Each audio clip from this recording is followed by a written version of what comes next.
We're talking to Nick here. He's a great Benchrest shooter, and these are some of his bad groups. 100 yards. What'd you call the conditions today, Nick?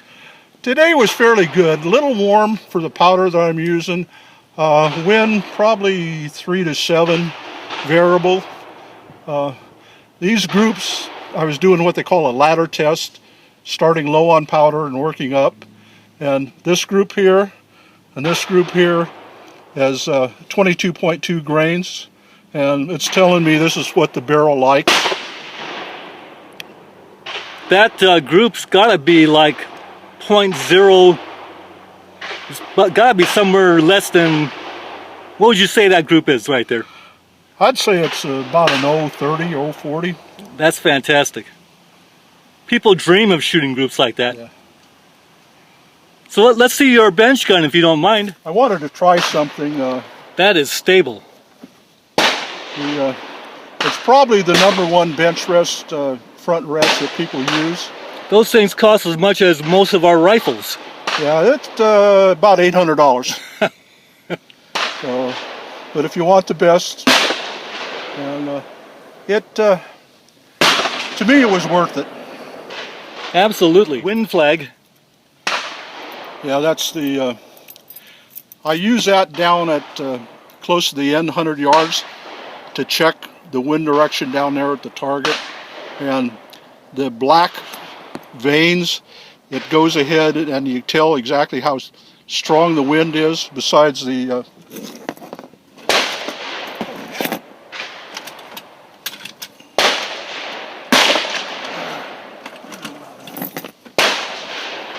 tail on the flag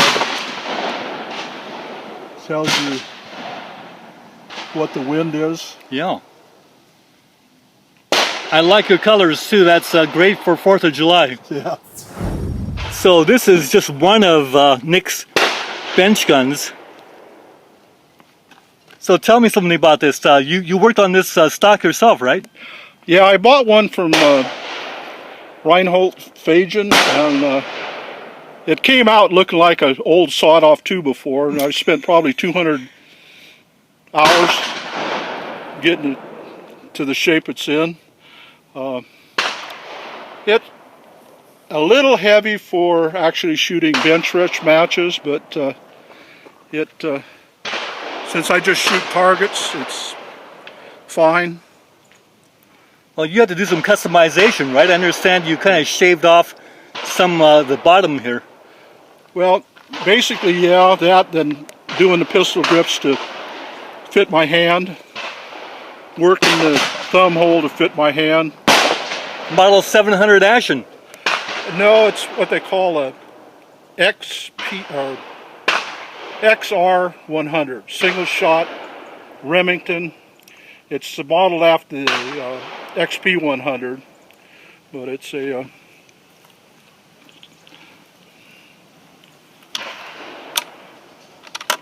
solid bottom receiver, so it has no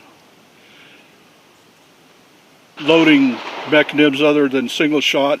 And what it does is it makes it stiffer, and being the shorter action like the XP, which also makes it stiffer. And if you notice the piccaninny rings and the the stiffer you can make the action, the less stuff moves around. And well, even your scope mounts, those look like about maybe $200 scope mounts. No, surprisingly, you can get those if you go on the internet. I think these only cost me like $38. Oh, is that right? Fantastic. Well, tell me something about the scope. Well, this is a Citron 1050, so it's a 10 power all the way up to 50 power. And at 50 power, at 100 yards, I can read a newspaper at.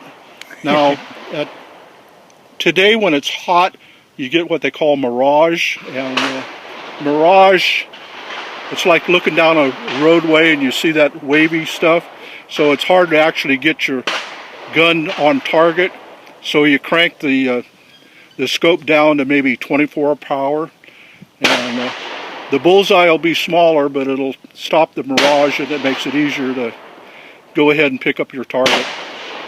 Now that trigger is probably a real light trigger. Yeah, it's aftermarket called a Jewel, and it's set at 1.5 ounces. So if you take say a pencil and let it drop from the guard to here, it'll fire. Oh.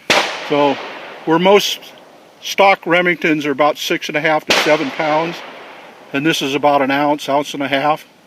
I can go lower, but when it gets lower, it gets scary. Tell me about the barrel. It's a